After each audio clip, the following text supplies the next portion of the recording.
Mikhail Gorbachev was one of the most significant figures of the 20th century. He presided over the end of the Cold War and the collapse of the Soviet Union. His 6 years in power culminated in 1989 and the fall of the Iron Curtain, perhaps the most transformative in Europe since 1914. In the Western world, he was seen as a heroic figure whose actions brought about freedom for millions of people. But the changes Gorbachev made were seen as a catastrophe by many people inside Russia. It might have even set the stage for the rise and rule of Vladimir Putin. Join me and Professor Paul Denary for a discussion on the life, legacy, and tragedy of Mikhail Gorbachev.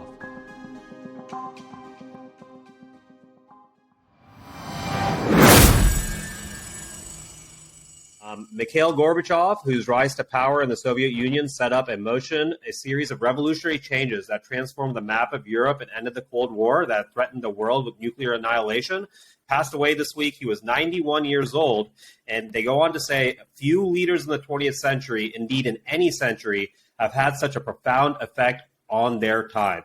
In a little more than six tumultuous years, Mr. Gorbachev lifted the Iron Curtain, decisively altering the political climate of the world. So, Paul, you are the expert of all things Ukraine and Russia, so please expand on this. What was the significance of this man? Gorbachev transformed the Soviet Union. He almost single-handedly ended the Cold War. And whether you think that's a good thing, like I do and a lot of people do, or whether you think that was a horrible thing, like Vladimir Putin, he had this almost singular role in one of the most immense changes of the 20th century. And so, it's a massive change and a single person who really drove the whole thing. And that's incredibly rare in history. It's also incredibly rare in history that somebody of this stature and the kind of geopolitical changes that he put in motion, he did without killing anybody or killing almost nobody. Right. On the contrary, he was really against violence. Mm-hmm. So he's this incredibly rare historical figure. You said that he ended the Cold War. A narrative in the United States might be that Ronald Reagan ended the Cold War, or it would have ended naturally. The USSR would have just collapsed under its own weight. Is that not the case? It took someone like Gorbachev to come along to actually put this thing in motion. Yeah, it did. There is this story that Ronald Reagan in American defense spending and new technology drove this Soviet economy into the ground. The Soviet economy was a mess. The Soviet economy had been a mess for decades, and frankly, the Russian economy even before the Soviet Union. Right, for hundreds of years, Russia had managed being a very, very poor, backwards country, and had Konstantin Chernenko, who preceded Gorbachev, or Yuri Andropov, who preceded him, had they lived, what the Soviet Union would have done would be to do what they always did when the United States came up with new technologies or spent more money, which is they would have bared down and had the engineers rolled up their sleeves, and they would have found more money, squeezed the people a little bit harder to be able to keep up.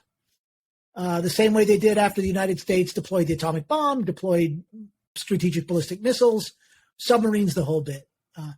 It took somebody who came along and said, no, we're not going to do that. We're going to do something completely different to end the Cold War. Mm-hmm. And that was Gorbachev. So how did a man like this, he seems like a very reasonable person. How did a man like that come to head the most authoritarian state, in the world at that point, probably assuming the most power at that point as a single individual? Yep. How did this man come to that point, and then the Cold War ends, the USSR falls, no bloodshed? How did that happen? Yeah, I think there's a real a paradox, or to me, there's a mystery here, which is he was shrewd enough and obviously ruthless enough to rise to the top of this authoritarian structure. You didn't get to the top of that structure by being Mr. Nice Guy. And yet when he got there, rather than do what every other leader in history has done, which is to think, how do I consolidate my power? He starts doing things to say, I want other people to have more say in things.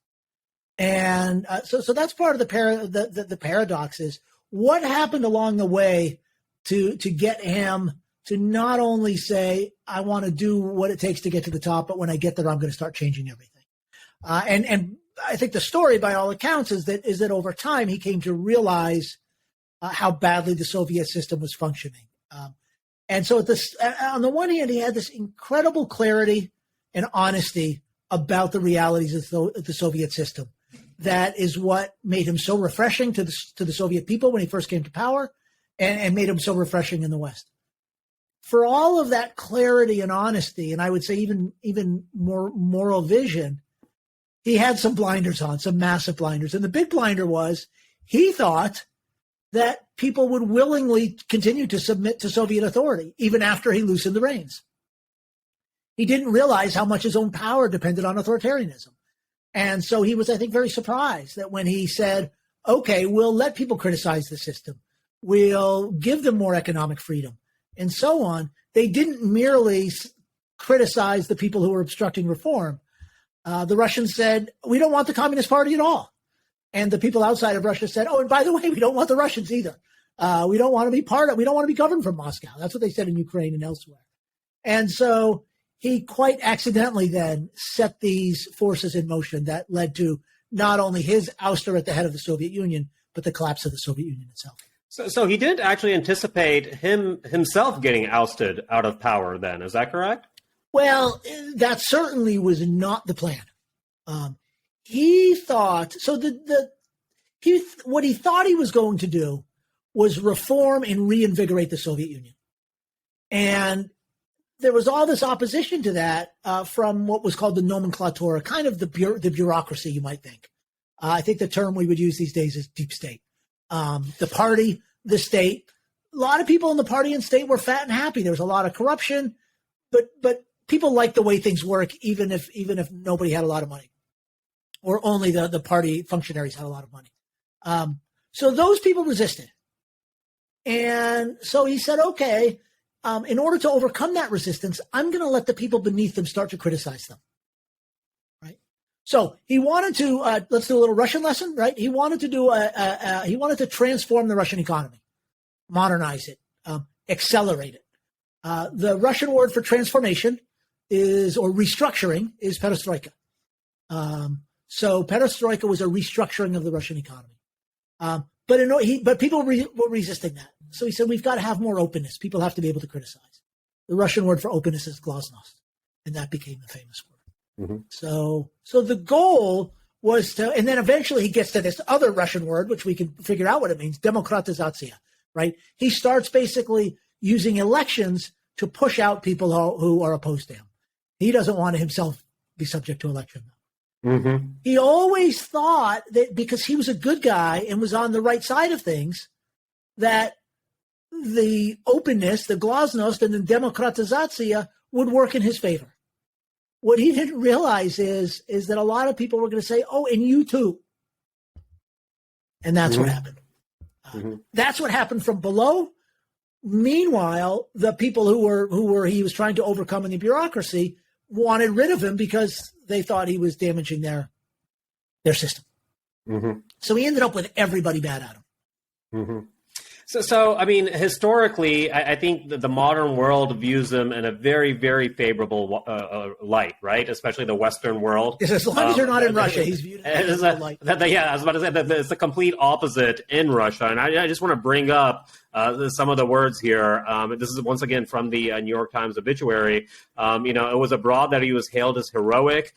George F. Kennan, the famous American diplomat, said Mr. Gorbachev was a miracle, a man who saw the world as it was, unblinkered by Soviet ideology. But to many inside Russia, the people of Mr. Gorbachev had wrought what Mr. Gorbachev had wrought was a disaster. Vladimir Putin called the collapse of the Soviet Union the greatest geopolitical catastrophe of the century. For Mr. Putin and his fellow KGB veterans who now form the inner circle of power in Russia, the end of the USSR was a moment of shame and defeat that the nation of Ukraine this year was meant to help undo. So is this the typical Russian sentiment that Gorbachev really led to the diminishment of Russian power and authority in the world? That is certainly the Russian sentiment. And you were reading from the New York Times, give the New York Times credit, right? There's a direct connection between what Gorbachev was doing in the late 80s and into 1991 and what Putin is doing today, which is Putin has more or less dedicated his career to undoing what Gorbachev did. Gorbachev made Russia more democratic. He wants to make it more authoritarian. Gorbachev wanted to make Russia less menacing to its neighbors, especially to Europe, and by extension to the United States. Putin hates that idea. He wants Russia to be seen as menacing as possible. Gorbachev did not willingly let Ukraine go, but he put in motion the processes that led that to happening, even though he was bitterly opposed to it. Whereas he ended up letting it happening or not being able to stop it, Putin believes he's going to get it undone. Mm-hmm. In many ways, could you even say Putin was a response to Gorbachev Absolutely. and Yeltsin? History is all cycles, right? Obama was a response to the Bush administration. These things happen like that. So yes. Putin wouldn't have really happened without a figure like Gorbachev and Yeltsin. Yes, I do think it's important to stress, and one of the reasons why I think he's more popular in the West than in Russia is the idea that Russia could have just kept on going as it was and everything would have been fine is also pretty problematical. Russia had the Soviet Union had invaded Afghanistan in 1979 and was still deeply involved in Afghanistan when Gorbachev came to power. The Soviet economy was stagnating and was falling further and further behind the West. So Gorbachev or somebody sooner or later was either going to need to do something, or it was going to get harder and harder to square the realities of the Soviet economy with the aspirations of being a superpower. Now, they could have held on, I think, for quite some time. And again, for hundreds of years, Russia had been incredibly backward and yet still managed to be a very important player in European politics. So they could have hung on for some time, but it was going to get harder and harder. Imagine, it's hard for people of your generation, the stagnation of the Soviet economy, the lack of innovation. Well, in 1991, you were just on the cusp, right, of the information revolution. Hard to imagine, right, where the Soviet economy would be if it were cut off from the burgeoning of the microcomputer, the personal computer, the internet, No, that's completely understandable. And for someone like Gorbachev, you alluded to essentially, the Soviet Union could have collapsed under its own weight at some point in history, right? Maybe it was, 10 or 20 years later, but Gorbachev was in power when that happened. And you brought up those terms, glasnost and perestroika. These are the terms that resonate to people who were probably raised in the 80s, hearing those words. Yep. But what were the specific policies and what were the specific actions that he actually took that brought about this change, this massive transformation? Yeah, so I'll give you one more Russian word. Just the goal of it initially was to accelerate, like any government wants to do. He wanted to increase the growth rate in the Soviet economy. That was the goal. The Russian word for that is uskorienie, means to hurry things up or accelerate them. That was the goal. In order to do that, there were a lot of things that needed to change in the economy. And in particular, when Gorbachev had been in the agriculture, he spent his entire career before rising up through the Politburo in the agriculture sector. He was a peasant on a farm as a kid. He had basically done some things as a lower level official where he gave people more independence to run their own farms. And lo and behold, if you gave people more freedom to run their farms and let them keep some of the produce they produced, all of a sudden the farms got a lot more productive. And there had been experiments along these lines in Hungary, one of the communist countries of the Eastern Bloc already. And so there were some precedents for this, for allowing more private enterprise, right, to increase productivity. And I have to then go back a step again for this audience of people who didn't live through this. In the Soviet economy, there was no private enterprise, or almost no private enterprise. Every store every store was owned by the state. Every store was owned by the state. Every manufacturer was owned by the state. Everything other than what might sit in your personal apartment was owned by the state, but the state owned your apartment, right?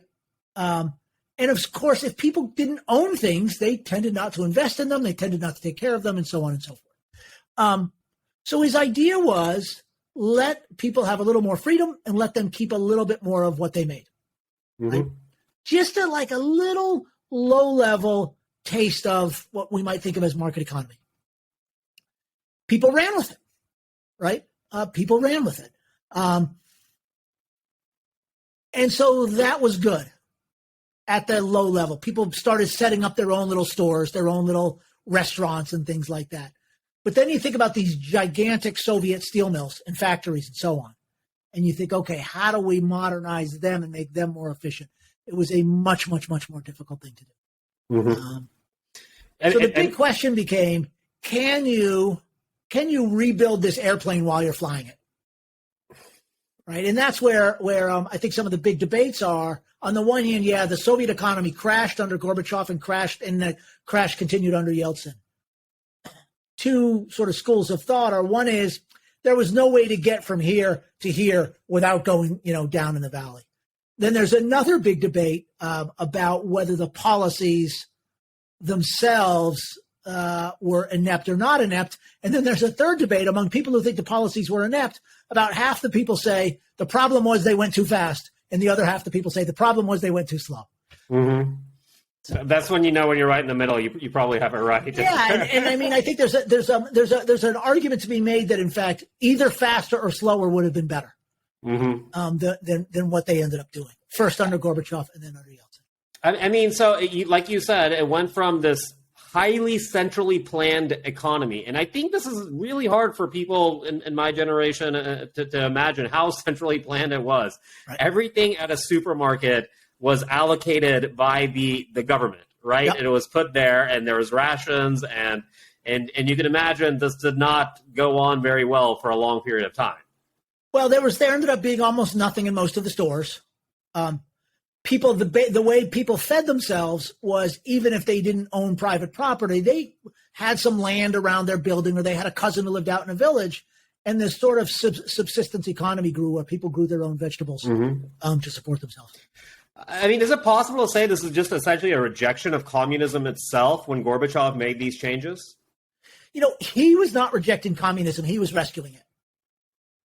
And again, I think one of the things that is, in retrospect, he seems naive or idealistic, was he really believed in communism or socialism, however you want to call it. And I don't want to get into that debate, but he really believed in it. And he really believed that if you just fix some of these things and reform the bureaucracies in particular, he believed the system would work well, and he believed that people would want it to work well.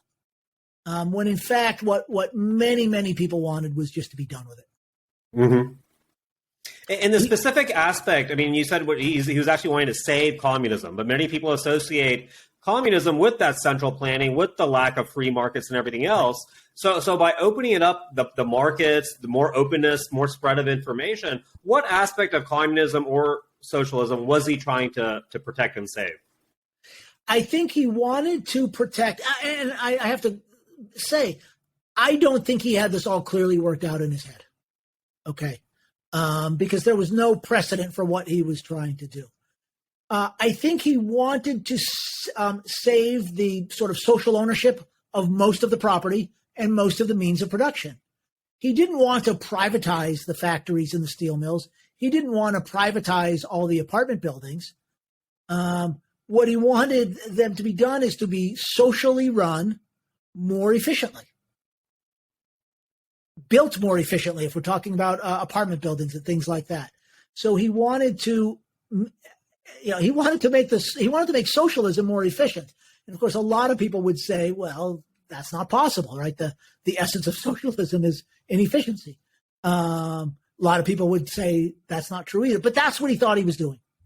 Did China accomplish this goal in a much better manner than the USSR? I think the Chinese would say so, and I think I don't know if Gorbachev ever spoke about this But I think a lot of people would look at China and say, having witnessed what happened in the Soviet Union, they managed their transition much more effectively because one of the things that the Chinese never did, right, was allow any openness or democracy. Mm-hmm. They allowed more market relations to take place, but they did it without allowing any political freedoms whatsoever. I mean, the government, they still kept such a tight grip on power despite opening up the markets, right? And part of the way they were able to do that is, the spread of information was still highly, highly limited, and to this day is still highly limited in China. That's right. The Chinese had one advantage over the Soviet Union, which is they weren't running an empire. At this time, when Gorbachev came to power, the Soviets still occupied Eastern Germany. Right? They occupied half of Berlin. They occupied all of what is today Poland, Hungary, Czech Republic, Slovakia, Romania, not to mention Ukraine, Kazakhstan, right? They were running this empire. And part of the problem for Gorbachev was again, that once he loosened things up a little bit, all these people in these other republics said, we want out. And so then he had two problems on his hand.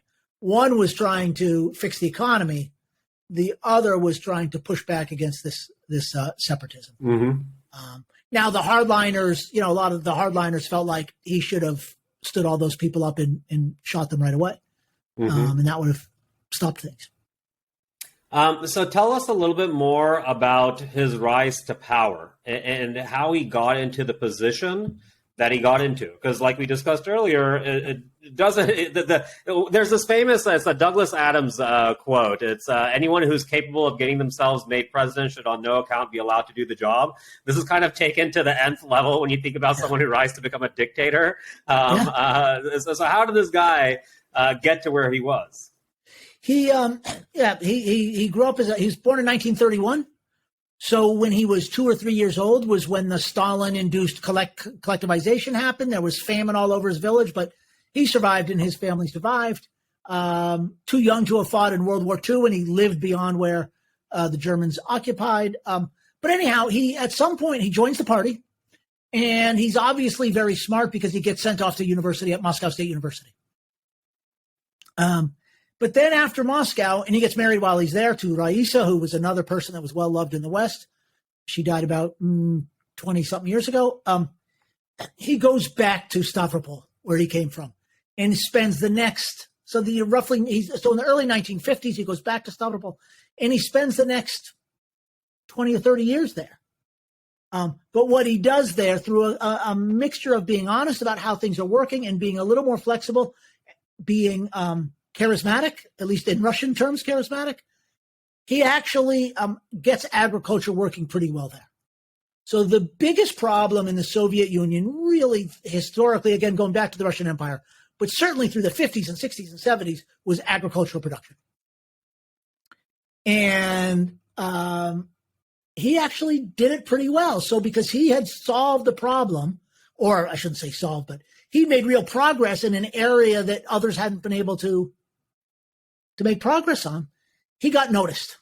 And he in particular got noticed by a guy named Yuri Andropov, who beginning in the early to mid 60s was the head of the KGB for a long time, was in charge of the KGB when the Soviets invaded Czechoslovakia in 1968 and so on. But Andropov was a hardcore communist, and he was no Democrat, but he was also disciplined, and he got increasingly upset at the corruption and decadence he saw around him, the drunkenness, the laziness, and so on. And he saw Gorbachev as somebody who wasn't drunk, wasn't corrupt, had integrity, had ideas. So he promoted him. He promoted him, and that's kind of how he gets there. Mm-hmm. And Andropov is this hardline figure. I mean, the head of the KGB, and he was actually Gorbachev's predecessor, right? But then he ends up dying in power. Yeah. So a guy named Leonid Brezhnev takes over in a coup in 1964, and then rules the Soviet Union for 18 years. He dies at age 76 in 1982 after a long illness. So for the last several years of Brezhnev's life, the Soviet Union has been led by this increasingly frail, sick old man, and it's become kind of a joke. Mm-hmm. Right? So who replaces him? One of his cronies replaces him, and it's Andropov. Well, by the time Andropov replaces Brezhnev in 1982, he's already dying of kidney disease. So he lasts another year plus, and he brings Gorbachev into the Politburo, the highest circle of Soviet leadership, but then he dies. And there's this discussion, right? Do we go for the young guy? The kind of old guys kind of went out, and so Andropov is then replaced by this guy called Konstantin Chernenko, who himself is very, very old. He's of the same generation as Brezhnev, and he's already dying of emphysema. So between 1982 and early 1985, 3 Soviet leaders die. Mm-hmm. And there's this stagnation. It's like, okay, time to move to the younger generation. So they hire Gorbachev. And at this point, he's 54 years old. He's more than 20 years younger than the people he's replacing. And he starts changing things. Mm-hmm. Yeah, like you said, he starts changing things. And I want to go into a few more of these big changes. One of the frames here is, he's had this amazing, such a significance he's had on this world, but there's also a tragedy there, the tragedy of Mikhail Gorbachev, okay? And so when we say that, what do we mean? What is the tragedy? Well, to me, this is one person's opinion. The tragedy is he did so much good for the world, lost his job and was humiliated over it. And the tragedy is that the good he did was in large part accidental. The good he did was not exactly what he was trying to do. Mm-hmm. And so personally, he ends up to me being this very tragic figure. Mm-hmm. By the early, he spends the last 30 years of his life in the country that he loves and tried to rescue, hated by everybody around him, and loved only in the country that increasingly is once again seen as his country's enemy. Mm-hmm. So to me, that's pretty tragic. No, you said it right there. Mr. Vladimir Putin, on February 24th, he says the paralysis of power and will is the first step toward complete degradation and oblivion. This is prior to the invasion of Ukraine. In many ways, this is how people viewed Gorbachev, right, as just the paralysis of power when confronted by the Western powers. Yeah, and I want to say.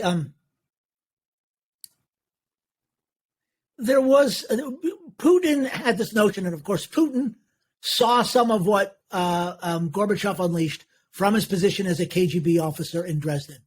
And by all accounts, he was profoundly shaped by his experience. So we need to talk a little bit about what happened in Eastern Europe. Right? The Soviets took over Eastern Europe after World War II, and they did not go home. They installed these ruthless communist governments there, so that most of Eastern Europe was every bit as authoritarian and ruthless as the Soviet Union. In 1968, it happened several times, but in 1968, when the Soviets invade Czechoslovakia, Brezhnev announces what becomes known as the Brezhnev Doctrine, which basically says anytime there's a danger of a communist government being overthrown, it is our duty as good socialists to invade and put a stop to it. Gorbachev comes to power in 1985, and in the spring of 1988, if I've got my years right, he goes to Strasbourg in France, and he gives this speech in which he basically says, we can't rule Eastern Europe by force. Those are my words, not his. But he basically says, in order for things to move forward, countries have to be able to do what they want, and we're not going to use force against the Eastern Europeans, basically revoking the Brezhnev Doctrine. So the Eastern Europeans fairly quickly say, really? And the Polish democracy movement, which had been crushed in the early 1980s, really gets accelerating again. The East Germans begin just basically escaping East Germany by going to Hungary, and the Hungarians start letting them cross the border into Austria.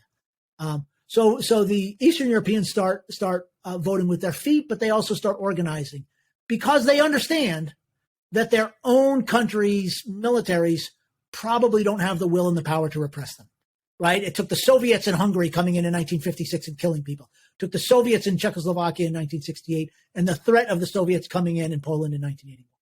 So with that threat gone, all these Eastern Europeans say, well, maybe we should become free again.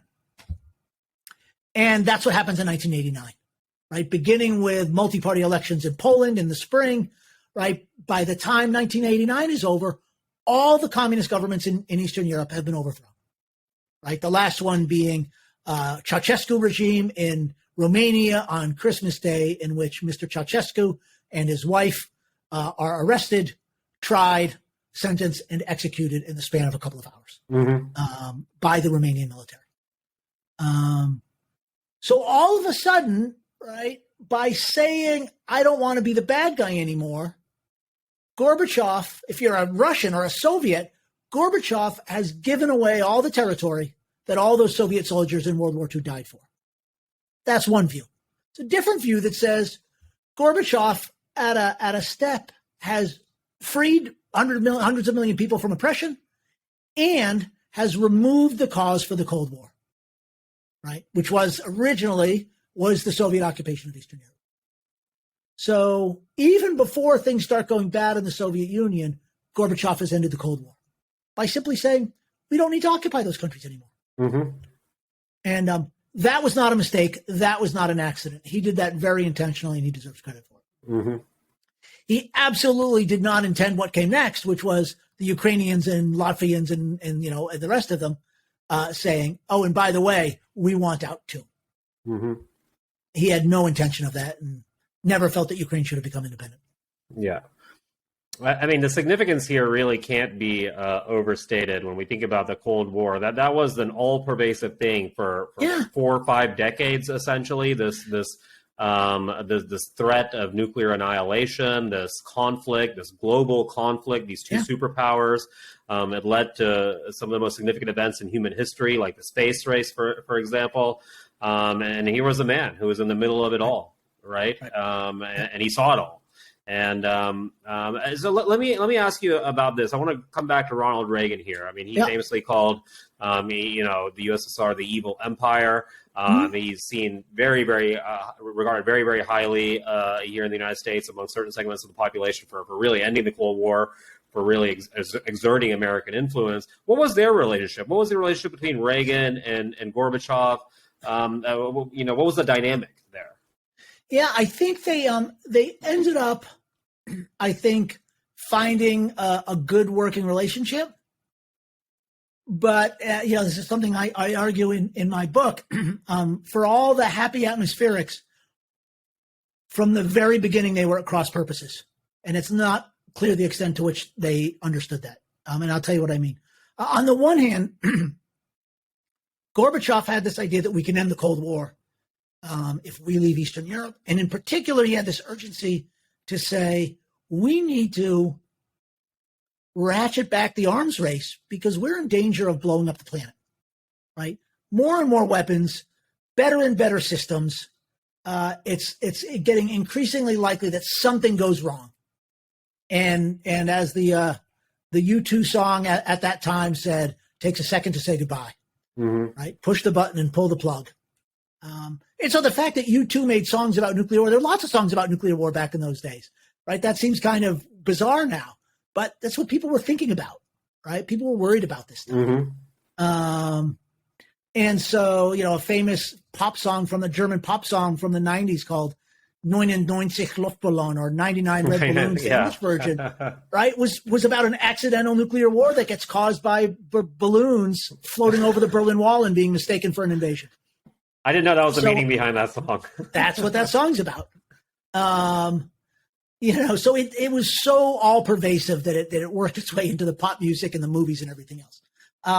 Gorbachev said we've got to take it down a notch. And Reagan, there's this famous episode at Reykjavik. They have this summit at Reykjavik in Iceland 1986, maybe 1987, while Gorbachev's really still getting his reforms underway in the Soviet Union. They're talking about strategic nuclear arms control.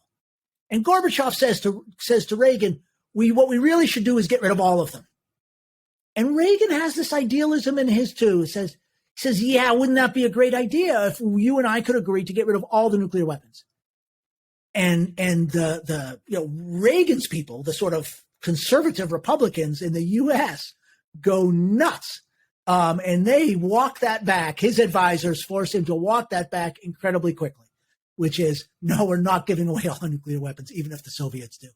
And so they both shared that maybe naive idealism, right? But Reagan's idea of ending the Cold War was more or less what eventually, came to happen, which was the Soviets lose the Cold War. Gorbachev's idea of ending the Cold War was we together scale it back and a rejuvenated Soviet Union and United States continue in a much friendlier relationship. And so this then, and I can tell you how many Russians I talked to over the years would say, Paul, I remind you, right? We did not lose the Cold War. We decided to stop it. And you talk to lots of Americans of that generation who, were involved, and they say, we won the Cold War. And they're insistent. And so from the very get-go, there was this conflict about what ending the Cold War meant. Was it a defeat for the Soviet Union, or was it a victory for the Soviet Union? And this, again, is where the Putin kind of resentment comes from, is the idea that they're being told they lost something when what they really did was do something incredibly brave and responsible to ratchet it back. Mm-hmm. Yeah, the pride of a person in their nation, it obviously means a lot. And I think that's what was at stake in people's minds. And that's what's at stake when we consider Gorbachev, right? So obviously that's why we think of him one way and people from Russia think of him in a different way. Yeah, the Soviet Gorbachev never intended to erode the role of the Soviet Union as a superpower, and he never intended for the Soviet Union to fragment territorially. Mm-hmm. And actually, I have to say, the United States did not intend for the Soviet Union to fragment territorially, other maybe than the Baltic states. And actually, the Bush administration, which came to power in 1989, just as all these balls were getting rolling, the Bush administration actually tried very hard to keep Ukraine from seceding, because they were worried about the consequences of that. But the U.S. Understood, right? Bush had this notion of Europe whole and free. His idea at the end of the Cold War was democratic market economies, all, from Vladivostok all the way across, to the English Channel. Gorbachev's idea, and the idea of other Russian leaders afterwards, was not necessarily one happy, democratic, liberal market economy oriented space, but a space in which the Soviet Union was still a great power, still ran its own neighborhood, but got along with the rest of Europe a lot better. Mm-hmm. And so that became the competition ever since, was the Russian desire to say, yeah, we'll get along with you great, France, Germany, United States, the rest of it. But of course, we're going to still keep on running things in our neighborhood. And of course, Ukraine, one way or another, is coming back. That was an accident. What happened in 1991. Mm-hmm. Looking back on this and the significance of Gorbachev, as anybody who's interested in world history, well, what is there to learn from Mikhail Gorbachev? What do you think there is to learn from his arc, his impact on history? The thing to learn, and to me this is very clear, is that the most inconceivable changes are possible. And that can sometimes, of course, be a bad thing, but in this case, it was a very good thing. And I have to tell an anecdote. So, I was in graduate school when I was just finishing my undergraduate degree when Gorbachev came to power. But in graduate school, I had this conversation with a friend of mine, and I was studying Soviet politics. He was studying development in Africa. And we're just, talking one day, and I said, Jim, it must be really hard studying, underdevelopment in Africa, because it seems so hopeless. Nothing ever gets any better. And he laughed at me and he said, what are you talking about? You study the Cold War, which is going to go on forever. And I said, oh, you're right.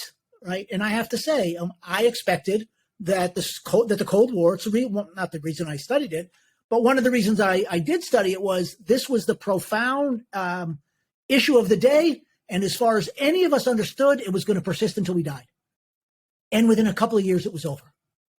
And so to me, that's the lesson. When was that, Paul? Like when did you to have that? It was in the mid 80s at some point, I assume? This would have been, I'm going to say, roughly 1988. Wow. Change underway in the Soviet Union. But again, nobody in the Soviet Union or elsewhere had much idea that it was all going to come crashing down within a couple of years. Mm-hmm. How the world had changed, how it reshaped all of Europe. Absolutely. 1989, I guess, is viewed as one of the most significant political years in the history of Europe, Absolutely. along with 1789, the French Revolution. 1789, yeah. 1914. Yeah, there's a few years that really dawned this, and one of those was 1989. And as we spoke about, Mikhail Gorbachev had a major role in what ended up happening, specifically the end of the Cold War. Well, thank you so much, Paul. I learned a tremendous amount in that discussion. It was a great overview of everything, and we'll do it again next weekend. All right. Talk again soon. All right. Take care. Bye. Take care.